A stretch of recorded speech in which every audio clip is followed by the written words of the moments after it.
Hello नमस्ते भाई, कैसे हैं आप सभी। तो आशा करते हैं आप सभी अच्छे होंगे। ठीक है, तो पढ़ाई भी कर रहे होंगे।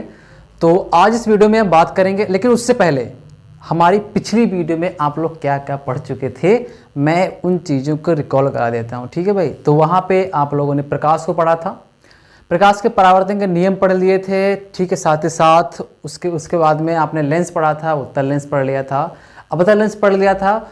उसी के साथ जो जो उसकी डेफिनेशंस आई थी, दैट मीन्स वक्रता केंद्र हो गया, फोकस दूरी हो गई, फोकस बिंदु हो गया। ठीक है, उसके बाद में आप लोगों ने प्रतिबिंब के बारे में पढ़ा था कि प्रतिबिंब बेसिकली वास्तविक प्रतिबिंब होता है, आभासी प्रतिबिंब होता है। ठीक है, यानी कि वर्चुअल और रियल इमेज होते हैं। बस उसी के आगे हम यहाँ पर अब चर्चा करेंगे कि अवतल दर्पण को मैंने यहाँ पर उठाया है, और अवतल दर्पण में जो जो प्रतिबिंब बनेंगे मैं उनकी स्थिति की बात करूँगा कि अवतल दर्पण में कितने केसेस बन सकते हैं, कितनी स्थितियां बन सकती हैं प्रतिबिंब के बनने की। बात समझ में आ रही है? सुनो, तो मैं स्थिति बताने से पहले आप लोगों को थोड़ा हिंट दे रहा हूँ। ठीक, हिंट का मतलब क्या हुआ? मैं हिंट ये दे रहा हूँ कि आप लोग जैसे मान लीजिए कभी बहुत ही ये समस्याएं बच्चों के सामने बहुत ही आ जाती हैं कि सर हम प्रतिबिंब कैसे बनाएं, कौन सी यानी कि कौन सी किरण किधर जा रही है, कौन सी किरण किधर नहीं जा रही है, हाँ कौन सी किरण कहाँ पर होगी, मुझे कुछ पता नहीं है। तो ये वाले हिंट बहुत ज़रूरी है बच्चों को देने के लिए। सुनो, देखो बहुत ही ध्यान से देखो, बहुत ध्यान से देखो। अगर तो मैं क्या कर रहा हूँ, इधर बात करूँगा अवतल दर्पण के ना। ठीक, तो यहाँ पर मैं एक अवतल दर्पण ले रहा हूँ। ठीक है, लेट्स से दिस इज ले लो। ठीक है, ये क्या है? ये आपका एक अवतल दर्पण है। ठीक, जिसका ये ध्रुव क्या है? P, फोकस F, वक्रता केंद्र C। ठीक, ये तो बात आपको पता ही है, सब कुछ पिछली वाले वीडियो में हो चुका था। ठीक, नहीं देखा तो वो वीडियो जरूर देखें। अब बहुत ही अगर ध्यान से देखोगे कि प्रतिबिंब बेसिकली बनता कैसे है। ठीक, तो पहली बात क्या है? पहली बात आप लोग अपनी कॉपी में फटाफट नोट करोगे। क्या पहली बात नोट करोगे? पहली बात ये नोट करोगे कि प्रतिबिंब बनाने के लिए, जल्दी से लिखो, मैं पहला पॉइंट बोल रहा हूँ, लिखूंगा यहाँ पर नहीं। ठीक, कि प्रतिबिंब बनाने के लिए दो किरणों की आवश्यकता होती है। प्रतिबिंब बनाने के लिए दो किरणों की आवश्यकता होती है। ठीक है, अब फिर लिखो दूसरा पॉइंट लिखो कि मुख्य अक्ष के समांतर आने वाली किरणें, मुख्य अक्ष के समांतर आने वाली किरणें हमेशा फोकस से होकर जाती हैं। मुख्य अक्ष के समांतर आने वाली किरणें हमेशा फोकस से होकर जाती हैं।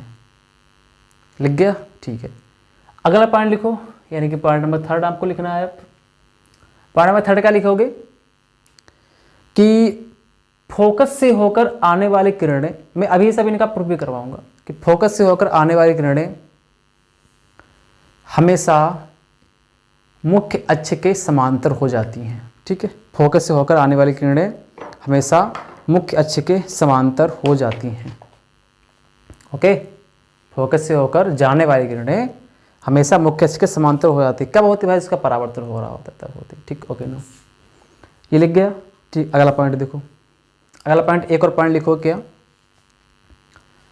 कि वक्रता केंद्र से होकर आने वाली किरणें, वक्रता केंद्र से होकर आने वाली किरणें परावर्तन के पश्चात उसी मार्ग में वापस लौट जाती हैं, उसी मार्ग में वापस लौट जाती हैं। ठीक, लिख गया? ठीक, अब देखो यार, पहला जो मैंने पॉइंट बोला था वो मैंने पहला पॉइंट ये बोला था कि मुख्य अक्ष के समांतर आने वाली किरणें फोकस से हो जाती हैं। ठीक, मुझे दो किरणों की आवश्यकता होती है, पहला पॉइंट मैंने ये कहा था। तो प्रतिबिंब बनाने के लिए आपको दो किरणों की आवश्यकता होगी। तो पहली किरण हमने मान लिया ये यहाँ से आ रही है, और दूसरी किरण हमने ये यहाँ से ले ली, ऐसे करके दो किरणों की आवश्यकता होगी। अब एक किरणें देखो मुख्य अक्ष के समांतर, भाई CP क्या मुख्य अक्ष तो है। ठीक, एक किरण मुख्य अक्ष के समांतर है तो किससे होकर जाएंगी? ये हमेशा आपकी फोकस से होकर जाएंगी, ये हमेशा आपके फोकस से होकर ही जाएंगी। आ रही बात समझ में? ये भी मुख्य अक्ष के समांतर थी तो ये भी आपकी फोकस से होकर जाएगी। बात समझ में आ गई कि नहीं आ गई? सुनो, ठीक है। अच्छा, फिर हमने अगला पॉइंट ये बोला था कि जो मुख्य अक्ष सॉरी जो फोकस से होकर किरणें आएंगी वो मुख्य अक्ष के समांतर हो जाएंगी। तो जो फोकस से होकर किरणें आएंगी, ठीक है, तो इसे मान लें ये फोकस है, तो यहाँ से होकर अगर ये किरण आती है, अगर ये किरण आती है, दिख रहा है कि नहीं दिख रहा है, मैं इसको ब्लैक से ही कर रहा हूँ कि अगर ये किरण आती है, ये जब फोकस से होकर आई है, तो ये भी किरण किसके समांतर हो जाएगी, ये किरण बहुत ही ध्यान से देखोगे तो ये किरण मुख्य अक्ष के समांतर हो जाएगी। आ रही बात समझ में? ठीक, फिर से देखो, फिर क्या कि फिर मैंने अगला पॉइंट ये कहा था कि जो किरणें वक्रता केंद्र से होकर आती हैं, जो किरणें वक्रता केंद्र से होकर आती हैं, तो वक्रता केंद्र ये है बच्चा आपका, ठीक है। तो लेट से मैं यहाँ से, यानी कि यहाँ से मैं कोई एक किरण ले रहा हूँ, लेट से मान लो ये एक किरण आ रही है, वक्रता केंद्र तो है, यहाँ से एक किरण आई, यहाँ से परावर्तन होगा, ये फिर से अपने ही मार्ग में वापस लौट जाएगी, अपने ही मार्ग में वापस लौट जाएगी, ठीक। तो ये मतलब कि जो मैंने पॉइंट लिखवाए हैं वो सारे के सारे पॉइंटों को आपको याद होने चाहिए। उसके बाद में एक और पॉइंट लिख लो, एक पॉइंट ये लिखोगे कि यदि किरणों को, लिखो जल्दी से, यदि किरणों को प्रतिबिंब का निर्माण करते समय, प्रतिबिंब का निर्माण करते समय जहाँ पर स्वयं मिल जाएं, जहाँ पर स्वयं मिल जाएं, वहाँ पर, जहाँ पर स्वयं मिल जाएं, वहाँ पर वास्तविक प्रतिबिंब होगा, वहाँ पर वास्तविक प्रतिबिंब होगा, और जहाँ पर उन्हें मिलाना पड़े, वहाँ पर क्या होगा, वहाँ पर आभासी प्रतिबिंब होगा, ठीक है, वहाँ पर आभासी प्रतिबिंब होगा।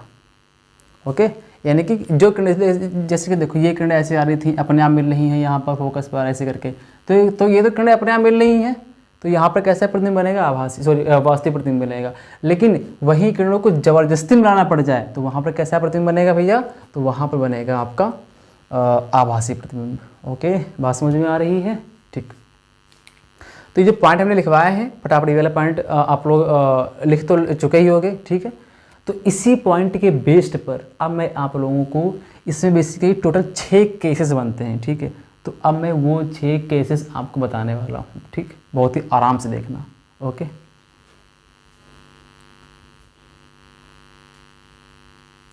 ओके स्टूडेंट, तो अब देखेंगे इसमें जो 6 केसेस बन रहे थे, ठीक है, वो मतलब कि यहाँ पर हैं, और आपकी किताब में बेसिकली ये फिगर दे रखे होंगे, ठीक है, लेकिन फिर आप वहाँ पर नहीं समझ पाओगे, ठीक है।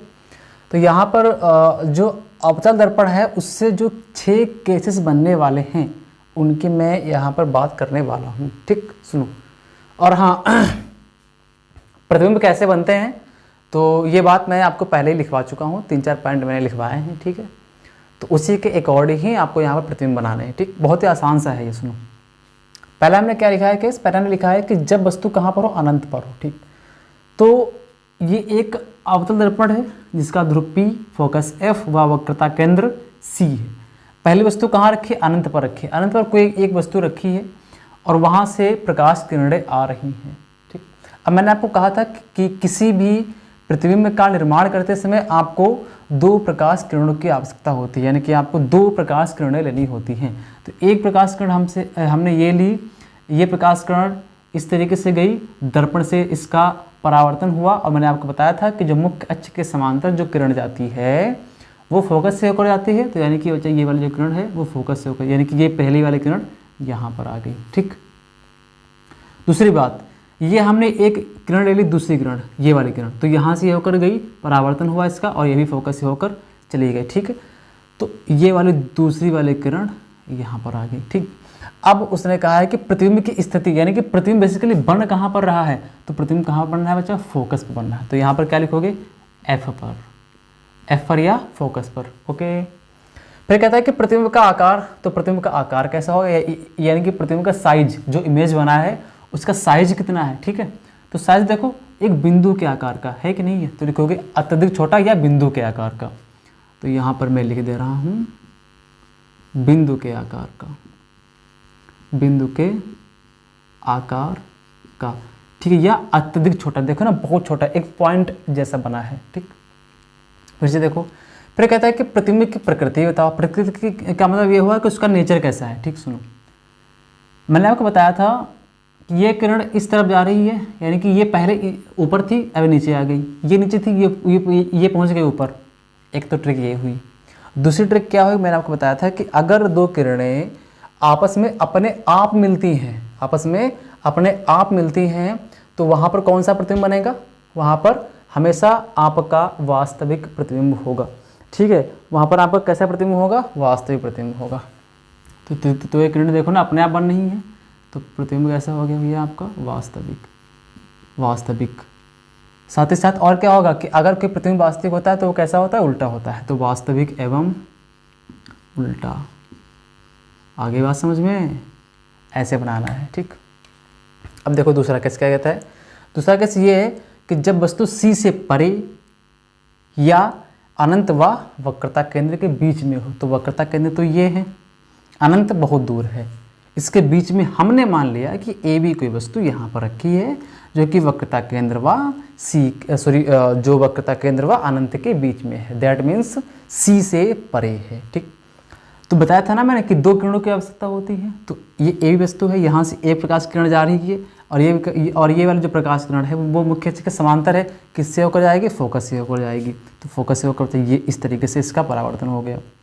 दूसरी प्रकाश किरण, हमने दूसरी प्रकाश किरण ले ली, उसको मैंने वक्रता केंद्र से होकर गुजारा। तो आपको मैंने अभी लिखवाया है कि जो किरण वक्रता केंद्र से होकर जाती है वो पुनः अपने मार्ग में वापस लौट आती है। तो इसका तो ये भी अपने मार्ग में वापस लौट गई।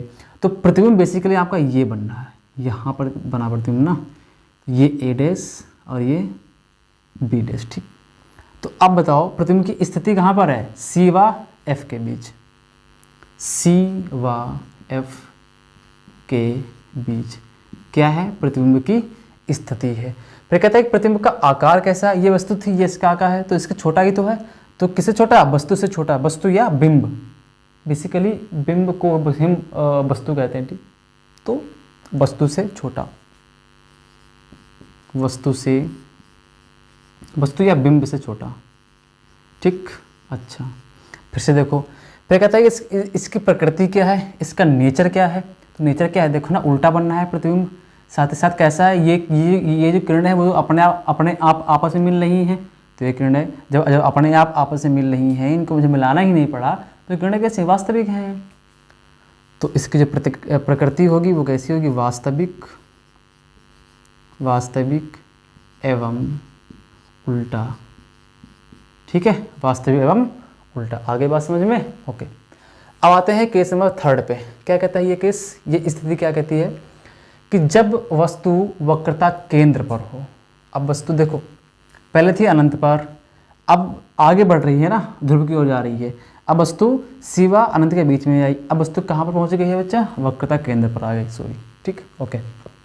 तो जब वस्तु वक्रता केंद्र पर होती है, ये AB की वस्तु है, वक्रता केंद्र पर है, यहाँ से E से A प्रकाश किरण गई और फोकस से होकर चली गई। क्यों, क्योंकि ये तो मुख्य अक्ष के समांतर थी, इसको तो फोकस से होकर जाना ही जाना चाहिए था। ओके, दूसरी प्रकाश किरण हमने ले ली, फोकस से होकर जा रही है। और मैंने आपको अभी लिखवाया था कि जो प्रकाश किरण फोकस से होकर जाती है वो मुख्य अक्ष के समांतर हो जाती है। तो ये फोकस से होकर गई और ये मुख्य अक्ष के समांतर हो गई।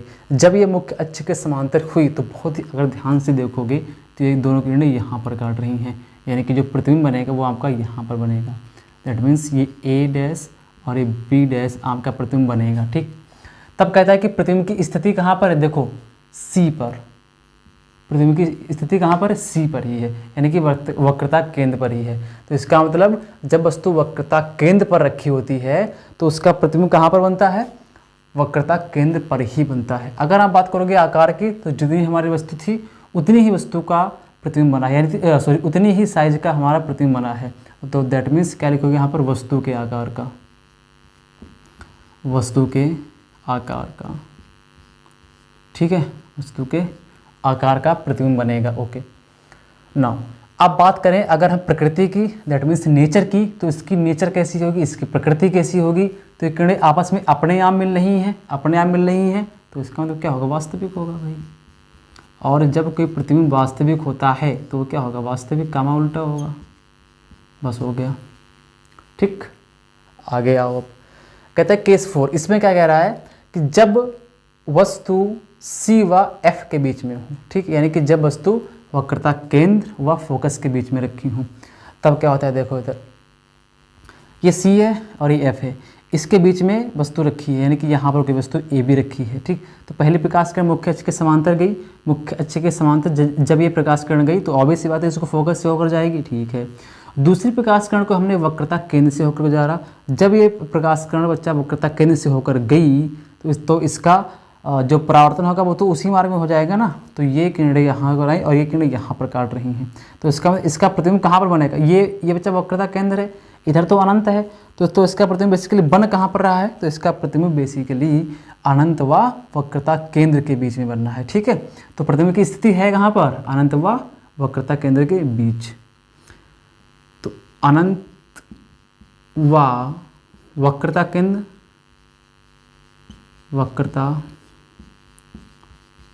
केंद्र के बीच, ठीक है। अच्छा, और इसमें बेसिकली इसको C से परे भी कहते हैं, ठीक है। C से परे दैट मीन्स मतलब कि C व वक्रता अनंत के बीच में, ठीक, ओके। अब बात करेंगे आकार की, तो इसका आकार कैसा है, देखो वस्तु से बड़ा ही तो है, यहाँ पे लिखो वस्तु या बिंब से बड़ा, वस्तु या बिंब से बड़ा, से बड़ा, ओके। अब बात करेंगे अगर प्रकृति की, तो इसकी प्रकृति कैसी है भाई, किरणें तो अपने आप मिल रही है ना, तो इसकी प्रकृति कैसी होगी, वास्तविक। इसकी प्रकृति कैसी हो जाएगी भैया, वास्तविक। और अगर कोई प्रतिबिंब वास्तविक होता है तो कैसा होता है, हमेशा उल्टा होता है, ठीक है। तो भाई तो ये आपके 4 केसेस कुछ इस तरीके से बने हैं, ठीक।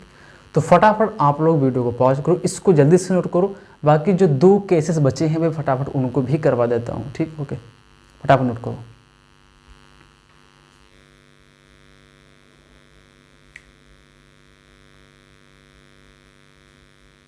ओके स्टूडेंट, तो आपके 4 केसेस तो हो चुके हैं, ठीक है।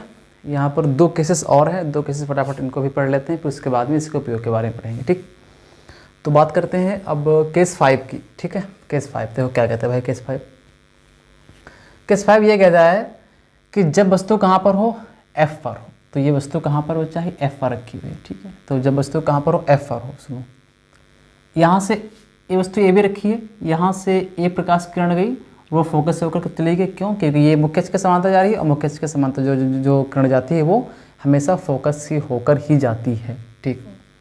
अब बात करेंगे दूसरी किरण की, तो दूसरी किरण जो है वो हमने वक्रता केंद्र से होकर गुजार दी। ये इस वाली यानी कि ऐसे गई है, इसका परावर्तन हुआ और ये अपने ही मार्ग में वापस लौट आएगी, ये तो आपको पता ही है, ठीक है। तो अब बहुत अगर ध्यान से देखोगे ये किरणें दोनों समांतर होंगे, पैरेलल होंगे, क्या ये कभी आपस में मिलेंगी, बताओ, ये कभी आपस में मिलेंगी ही नहीं। अनंत पर हो सकता है कहीं मिल जाए करके, तो इनका जो प्रतिबिंब की जो स्थिति होगी वो कहाँ पर बनेगी, अनंत पर बनेगी। तो प्रतिबिंब की स्थिति कहाँ पर बनेगी, अनंत पर,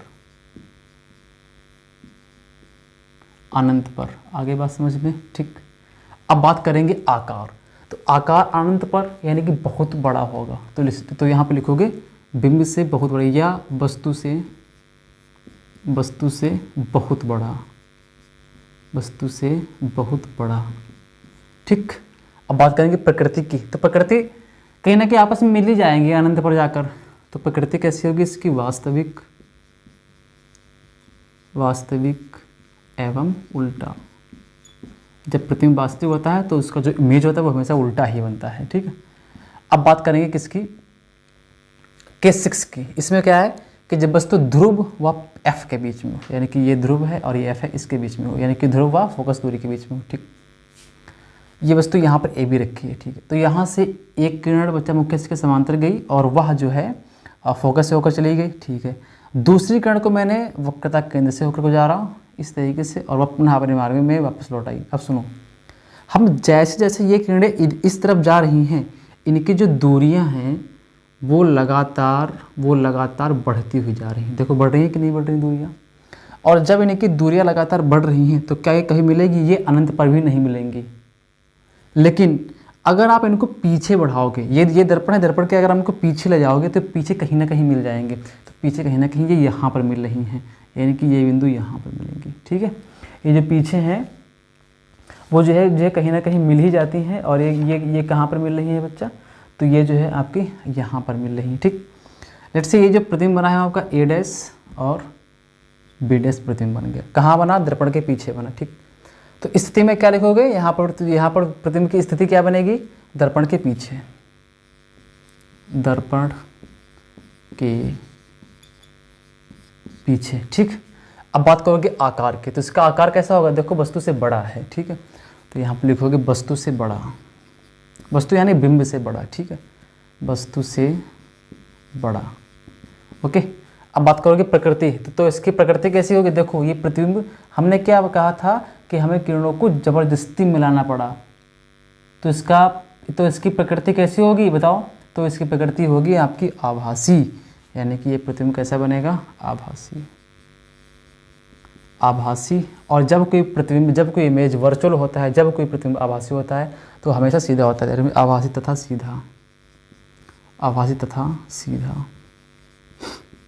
ठीक है भाई, हो गए थे कुछ 6 केसेस, फटाफट जल्दी से नोट करो। अब पढ़ते हैं हम अवतल दर्पण के उपयोग। ठीक है, तो फटाफट इसको नोट करो, वीडियो को पॉज करो और जल्दी से ये नोट करो। ठीक,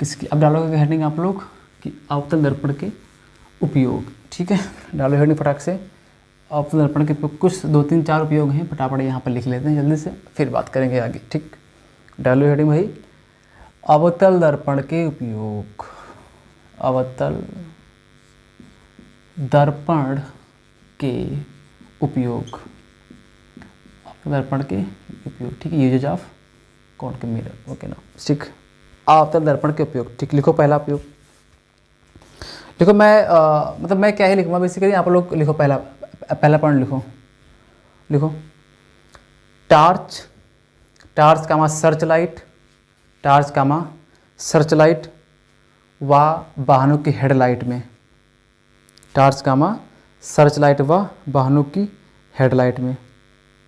लिख गया, लिखा कि नहीं, फिर लिखो दूसरा उपयोग,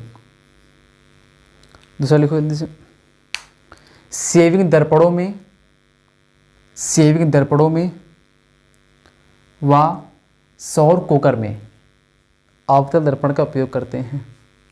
सेविंग दर्पणों में व सौर कोकर में, यानी कि सोलर सेल में इसका उपयोग किया जाता है। लिख गया, ठीक है, फिर अगला पॉइंट बोलें। ठीक, फिर लिखोगे अगला point, that means third point क्या लिखोगे यहाँ पर, थर्ड पॉइंट लिखोगे कि दांतों का बड़ा प्रतिबिंब देखने के लिए, दांतों का बड़ा प्रतिबिंब देखने के लिए, दांतों का बड़ा प्रतिबिंब देखने के लिए, दांतों का बड़ा प्रतिबिंब देखने के लिए दंत चिकित्सक अवतल दर्पण का उपयोग करते हैं। दंत चिकित्सक अवतल दर्पण का उपयोग करते हैं। लिख गया, ठीक है, अगला पॉइंट लिखो, चौथा पॉइंट लिखो, सौर भट्टियों में, सौर भट्टियों में, सौर भट्टियों में सूर्य के प्रकाश को केंद्रित करने के लिए, सौर भट्टियों में सूर्य के प्रकाश को केंद्रित करने के लिए, सौर भट्टियों में सूर्य के प्रकाश को केंद्रित करने के लिए बड़े बड़े अवतल दर्पणों का उपयोग किया जाता है। बड़े बड़े अवतल दर्पणों का उपयोग किया जाता है। ठीक है, बड़े बड़े अवतल दर्पणों का उपयोग किया जाता है। लिख गया, ठीक है। अब हम बात करेंगे आगे किसकी, उत्तल दर्पण में प्रतिबिंब के बनने की स्थिति। ठीक, तो डाल लो हेडिंग आप लोग, उत्तल दर्पण में प्रतिबिंब के बनने की स्थिति। उत्तल दर्पण में प्रतिबिंब के बनने की स्थिति। ठीक है, क्या डालोगे यहाँ पर हेडिंग, उत्तल दर्पण में प्रतिबिंब के प्रतिबिंब के बनने की स्थिति, ठीक है। लिखो। हाँ, जब आप बात करोगे उत्तल दर्पण की, तो यहाँ पर भी आपको मैं 2 हिंट दे देता हूँ। बेसिकली वो 2 हिंट क्या रहेंगे, आपको कैसे उत्तल दर्पण में प्रतिबिंब को बनाना है, ठीक है। देखो, बहुत ध्यान से देखोगे। अगर ये एक उत्तल दर्पण है, अभी नहीं है, अभी तो नहीं है ना, लेकिन अब तो है। अगर मैं इसका अंदर वाला भाग पेंट कर देता हूँ, ठीक, जिसका ये ध्रुव है P, उसके बाद में अगर आप इसको इधर ले आओगे, ले जाओ ऐसे करके, तो ये F है और ये आपका कहीं यहाँ पर C होगा, ठीक। देखो इधर पहली बात आपको पहला पॉइंट लिखोगे यहाँ पे जल्दी से कि दर्पण में प्रतिबिंब बनाने के लिए 2 किरणों की आवश्यकता होती है। दर्पण में प्रतिबिंब बनाने के लिए 2 किरणों की आवश्यकता होती है। लग गया। दूसरा पॉइंट क्या लिखोगे कि जब कोई प्रकाश किरण मुख्य अक्ष के समांतर आती है, जब कोई प्रकाश किरण मुख्य अक्ष के समांतर आती है, तो वह परावर्तन के पश्चात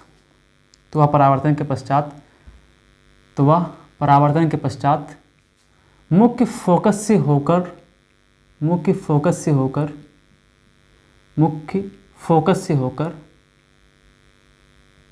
जाती हुई प्रतीत होगी।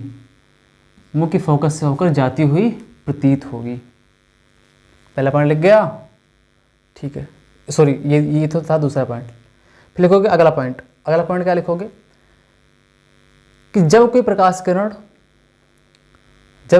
किरण फोकस को मानते हुए आती है, यानी कि ये जो प्रकाश किरण है वो फोकस को मानते हुए आ रही है, ठीक है। जब कोई प्रकाश किरण फोकस को मानते हुए आती है,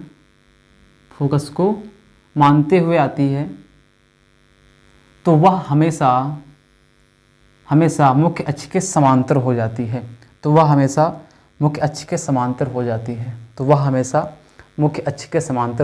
है। लग गया। जब कोई प्रकाश किरण फोकस को मानते हुए आती है तो वह हमेशा मुख्य अक्ष के समांतर हो जाती है।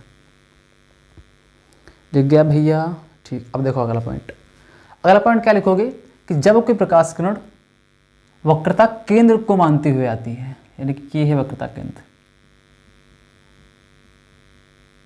जब कोई प्रकाश किरण वक्रता केंद्र को मानते हुए आती है, तो वह पुनः अपने मार्ग में वापस लौट जाती है।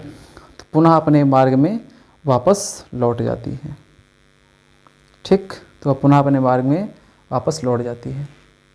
ओके, लग गए ये अब सारे के सारे पॉइंट। केस देखें, ये जो मैं पॉइंट लिखवाता हूँ यही पॉइंट आपकी बहुत हेल्प करते हैं प्रतिबिंब बनाने में, इसलिए मैं ये पॉइंट लिखवाता हूँ। और ये पॉइंट अगर आप लर्न कर लो तो इससे प्रतिबिंब बहुत आसान हो जाता है। ठीक है भाई, तो फटाफट पॉइंट नोट हो गए होंगे। अब मैं जल्दी से केसेस की बात करता हूँ कि इसमें देखते हैं कि इसमें प्रतिबिंब के कितने केसेस बनने वाले हैं। ओके स्टूडेंट, तो मैं बात कर रहा हूँ यहाँ पर जो मतलब उत्तर दर्पण में जो 2 स्थितियाँ बनेगी। ठीक, इसमें बेसिकली सिर्फ और सिर्फ 2 ही केसेस बनते हैं। ठीक है, तो जो 2 केसेस बनने वाले हैं उनमें क्या क्या हो रहा है और कौन कौन सी किरणें किधर जा रही हैं और प्रतिबिंब का निर्माण बेसिकली कैसे हो रहा है। ठीक है भाई, तो जो पहली वस्तु है वो अनंत पर रखी है। ठीक, तो पहली वस्तु अनंत पर रखी है। अनंत से पर जब ये वस्तु रखी है तो बच्चा यहाँ पर गई, ये उत्तर दर्पण है, इसका क्या हुआ, परावर्तन हुआ। मैंने आपको बताया था कि प्रतिबिंब निर्माण के लिए बेसिकली 2 किरणों की आवश्यकता होती है। तो पहली किरण मुख्य अक्ष के समांतर आई, फोकस से होकर जाती हुई प्रतीत होगी। ये जा तो ऐसे रही है, जब मैंने इसको पीछे बढ़ाया तो यहाँ से हो जा रही है।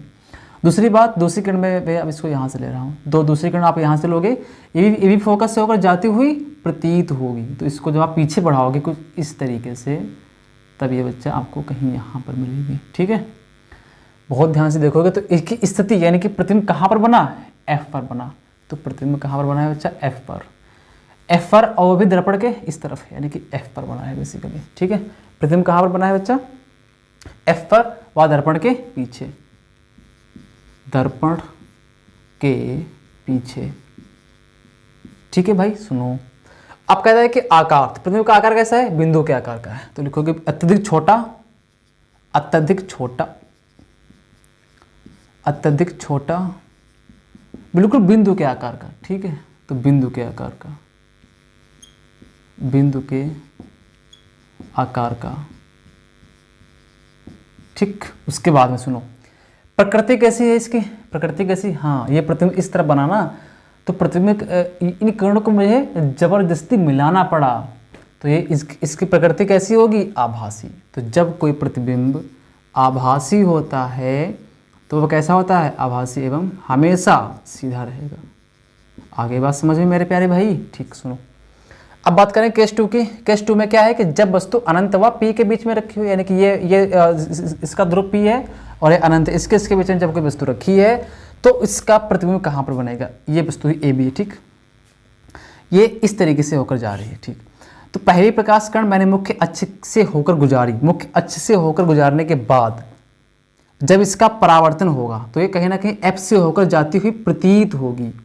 तो जब आप इसको पीछे बढ़ाओगे तो ये एफ पर, यानी कि ये बिंदु यहाँ पर मिली है, ठीक। उसके बाद में अगर आप बात करोगे, जो दूसरी प्रकाश किरण है वो मैंने वक्रता केंद्र को मानते हुए गुजारी है, तो ये वक्रता केंद्र से यहाँ से गई, यहाँ से इसका परावर्तन हो गया, जब आप इसको पीछे बढ़ाओगे इस तरीके से तो ये कहीं ना कहीं दोनों यहाँ पर मिलेंगी। ये ए बी थी और ये ए डैश और ये बी डैश, इसका क्या बन गया, इसका इमेज बन गया, इसका प्रतिबिंब बन गया, ठीक है। तो अब अगर यहाँ पर बात करोगे इसकी स्थिति की, यानी कि प्रतिबिंब बेसिकली बना कहाँ पर है, तो प्रतिबिंब पी व एफ के बीच में बना है, तो यहाँ पे लिखोगे कि पी व एफ के बीच, ठीक। उसके बाद में अगर बात करोगे तो प्रतिबिंब का आकार, प्रतिबिंब का आकार कैसा है, देखो उधर वस्तु से छोटा है, ठीक है। प्रतिबिंब का आकार कैसा है, वस्तु से छोटा, वस्तु से छोटा, ठीक है। अब बात करोगे प्रकृति थी, तो इसकी प्रकृति कैसी, इसका नेचर कैसा है, तो इसका नेचर है आभासी। भाई देखो ना, मुझे किरणों को जबरदस्ती मिलाना पड़ रहा है, तो आभासी एवं सीधा, ठीक है, आभासी एवं सीधा, ठीक है। तो स्टूडेंट फटाफट इसको नोट करो, फटाफट इसको नोट करो और बढ़ते हैं आगे, ठीक। फटाफट इसको नोट करो।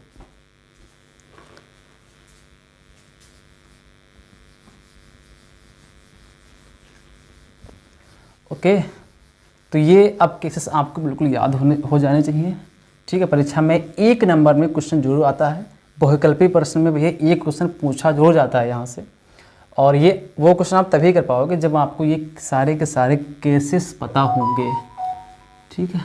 ओके, नाउ अब बात करते हैं इसी के आगे, देखते हैं इसके आगे अब आपको क्या पढ़ना है, ठीक। तो बेसिकली अवतल दर्पण पढ़ लिया, उत्तल दर्पण पढ़ लिया, ठीक। अब यहाँ पर अब हम बात करेंगे कार्तीय चिन्ह परिपाटी देख लेते हैं पहला, ठीक। कार्तीय चिन्ह परिपाटी हेडिंग लगा लो आप लोग, कार्तीय चिन्ह परिपाटी, इसका मतलब अब हम धीरे धीरे न्यूमेरिकल की तरफ बढ़ रहे हैं, ठीक है। कार्तीय चिन्ह परिपाटी, कार्तीय चिन्ह परिपाटी, ओके। देखो बहुत ध्यान से देखोगे, इधर लिखेंगे हम अवतल दर्पण, अवतल, और इधर से हम दोनों को साथ में लेकर चलेंगे, ठीक है। और इधर लिखेंगे हम उत्तल, ठीक है। सुनो, इधर है दर्पण अवतल, ठीक। तो ये इस तरीके से, ये हो गया आपका अवतल दर्पण जिसका ध्रुव P, ठीक है, फोकस F व वक्रता केंद्र क्या है, C है। इधर हम बनाएंगे एक उत्तल दर्पण, ठीक है, जिसका ध्रुव P, उसके बाद में फोकस क्या रहेगा इसका, जिसका ध्रुव P, फोकस F व वक्रता केंद्र C है, ठीक है। बहुत ही इंपॉर्टेंट बात मैं अब आप लोगों को बताने जा रहा हूँ, जो कि न्यूमेरिकल सॉल्व करते समय यही आपको सबसे ज़्यादा मदद देगी कि हम कैसे न्यूमेरिकल सॉल्व करें, ठीक है, कैसे हम अपने न्यूमेरिकल्स को सॉल्व करें। देखो 2-3 पॉइंट मैं लिखवा रहा हूँ, बहुत ध्यान से देखना। पहला पॉइंट ये लिखोगे कि दर्पण की दूरी हमेशा हम ध्रुव से नापते हैं। पहला पॉइंट जल्दी से लिखो कि दर्पण में सभी दूरियां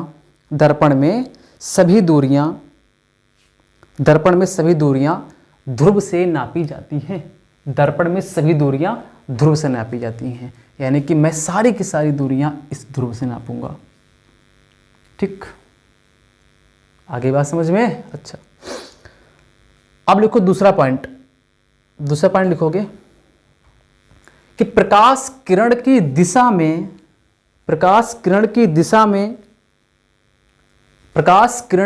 में सभी दूरियां धनात्मक व प्रकाश किरण की विपरीत दिशा में सभी दूरियां ऋणात्मक होती हैं। प्रकाश किरण की विपरीत दिशा में सभी दूरियां ऋणात्मक होती हैं।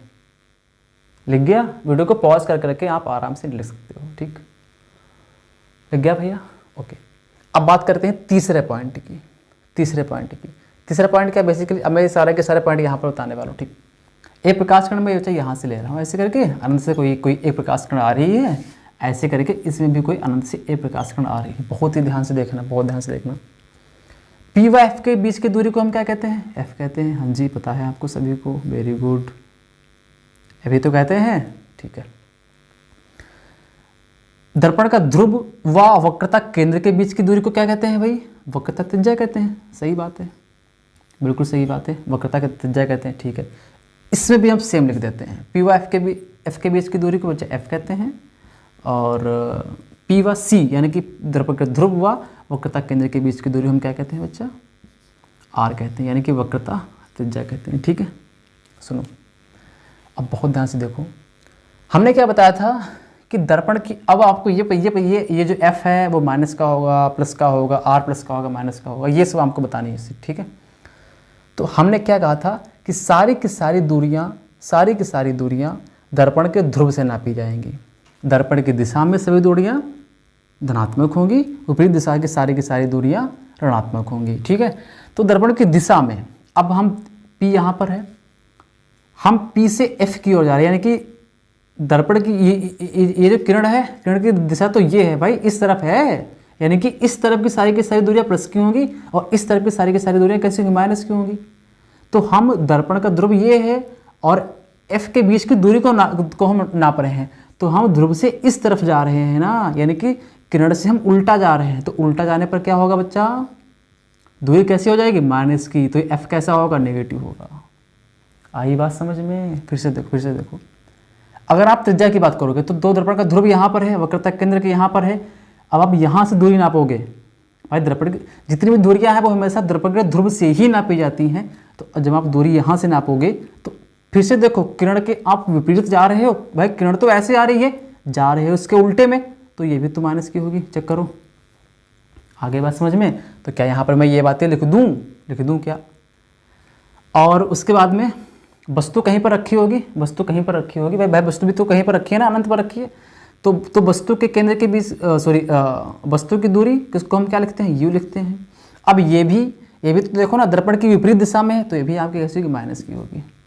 तो यहाँ पे अवतल दर्पण है, इसमें अगर आप बात करोगे यू की तो वह भी कैसा होगा? नेगेटिव होगा। अगर आप बात करोगे एफ की तो वो भी कैसा होगा? नेगेटिव होगा। एंड देन अगर हम बात करोगे आर की, दैट मीन्स वक्रता त्रिज्या की, तो वो भी कैसा होगा? आपका नेगेटिव होगा। आगे बात समझ में? इसमें आओ, ये एफ है ना, ठीक है। उसके बाद वस्तु कहीं इधर रखी है, ठीक है, वस्तु कहीं इधर रखी है, तो मैं ये इधर वाली दूरी मान लेता हूँ यू कहीं भाई इधर होगी ना, वस्तु कहीं इधर अनंत पर रखी है, ठीक। जब ये वस्तु अनंत पर रखी है और P यहाँ पर है, अगर मैं P और F के बीच की बात करूँ यानी कि फोकस दूरी की बात करूँ, तो इस वाली दिशा की सभी दूरियां कैसी होंगी? प्लस की होंगी ना। देखो ना भाई, किरण इस दिशा में जा रही है, किरण की दिशा की सारी दूरियां धनात्मक होती हैं, विपरीत दिशा की यानी कि इस वाली जो तरफ की दूरियां होंगी वो सारी की सारी निगेटिव होंगी, ठीक। तो अगर मैं दर्पण के ध्रुव, सारी की सारी दूरियां दर्पण के ध्रुव से नापी जाती हैं, तो दर्पण के ध्रुव और F के बीच की अगर आप बात करो तो हम दर्पण के ध्रुव की इस तरफ की हो जा रहे हैं, यानी कि जो किरण की जो दिशा है वो हमारी इसी तरफ तो है और हम जा भी इस तरफ रहे हैं, तो इसका मतलब हम किरण की दिशा में जा रहे हैं। तो इसका मतलब यहाँ पर जो फोकस दूरी होगी वो कैसी होगी? पॉजिटिव होगी। बहुत बड़ी बात है, मैं बता रहा हूँ आपको। उसके बाद में सुनो, दर्पण के ध्रुव व वक्रता केंद्र के बीच की दूरी r, मैं फिर से किरण की दिशा में जा रहा हूँ, तब भी ये वाली दूरी कैसी होगी?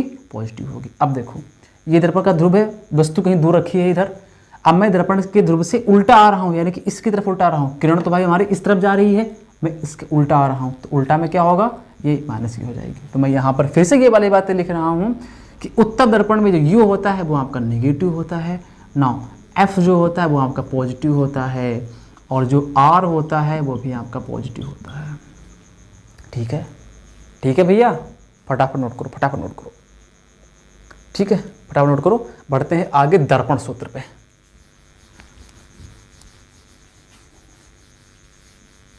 ठीक है, डालो हेडिंग आप लोग दर्पण सूत्र, फटाफट डालो हेडिंग दर्पण सूत्र। दर्पण सूत्र, मिरर फार्मूला, दर्पण सूत्र, दर्पण सूत्र।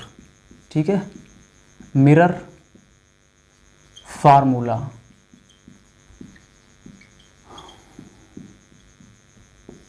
Mirror formula. ठीक, सुनो क्या होता है भैया आपका ये मिरर फार्मूला बेसिकली क्या कहता है, देखो इधर 1/b plus 1/u equals to 1/f, ये होता है बच्चा आपका मिरर फार्मूला।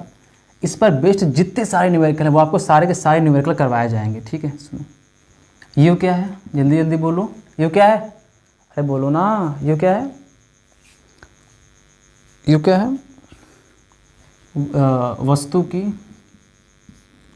की ध्रुव से दूरी। ठीक है, एफ क्या है, एफ है आपकी फोकस दूरी, focal length. Now we can say we क्या है, वी है भैया आपकी प्रतिबिंब की प्रतिबिंब की ध्रुव से दूरी, प्रतिबिंब की ध्रुव से दूरी, ये है आपकी वी। ठीक है भाई, तो ये हो गया दर्पण फार्मूला। इसका यूज कैसे होता है, बहुत में इसकी मतलब इस पर बेस्ड जितने सारे न्यूमेरिकल हैं वो आपको करवाए जाएंगे। ठीक, आप लोग पैसे से बनाए रखिए, बस फटाफट जल्दी से नोट करो, आगे बढ़ते हैं।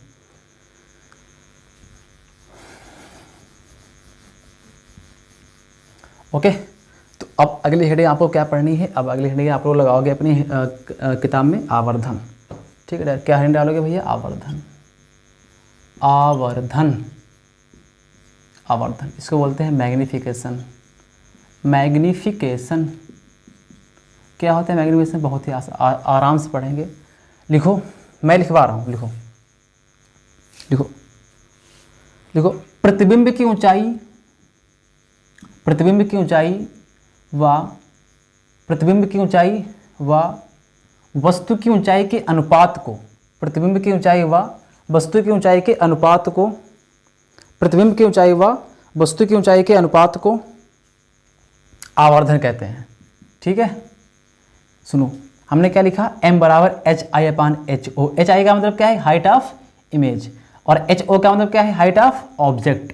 ठीक है भाई, ये किसके बराबर होता है, ये आपका V/U के बराबर होता है। देखो ना, हाइट ऑफ इमेज यानी कि प्रतिबिंब, प्रतिबिंब को हम किससे मापते हैं, V से मापते हैं, और ये हाइट ऑफ ऑब्जेक्ट यानी कि वस्तु को हम किससे मापते हैं, U से मापते हैं। ठीक है, अब यहाँ पर जब आप न्यूमेरिकल सॉल्व करोगे ना तो बहुत लफड़ा ये बनता है भैया कि जो प्रतिबिंब की जो प्रकृति आएगी वो आभासी आएगी कि वास्तविक आएगी, निगेटिव कब आता है, पॉजिटिव आता है। बहुत सुनो, सारे के सारे झंझट यहाँ से आपके ख़त्म होने वाली हैं। बहुत ही आसान से मैं आपको ट्रिक बताने वाला हूँ।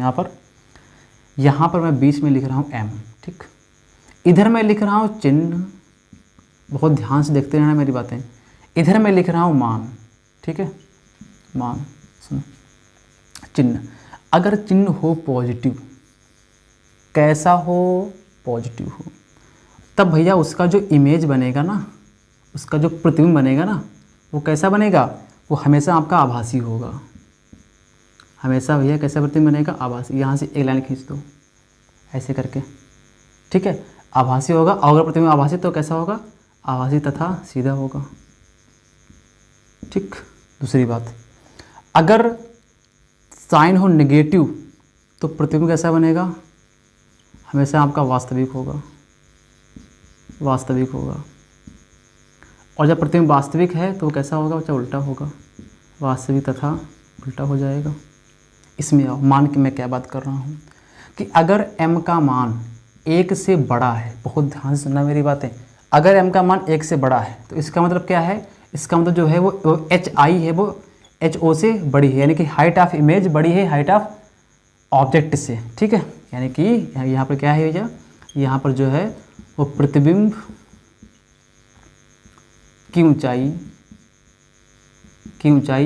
बड़ी है। ग्रेटर देन का मतलब यही होता है कि प्रतिबिंब की ऊंचाई बड़ी है किससे, वस्तु की ऊंचाई से, वस्तु की ऊंचाई से। फिर से देखो, अगर m का मान बराबर होता है 1 के तो इसका मतलब क्या है, it implies now HI equals to HO, यानी कि हाइट ऑफ इमेज बराबर होगी हाइट ऑफ ऑब्जेक्ट के, यानी कि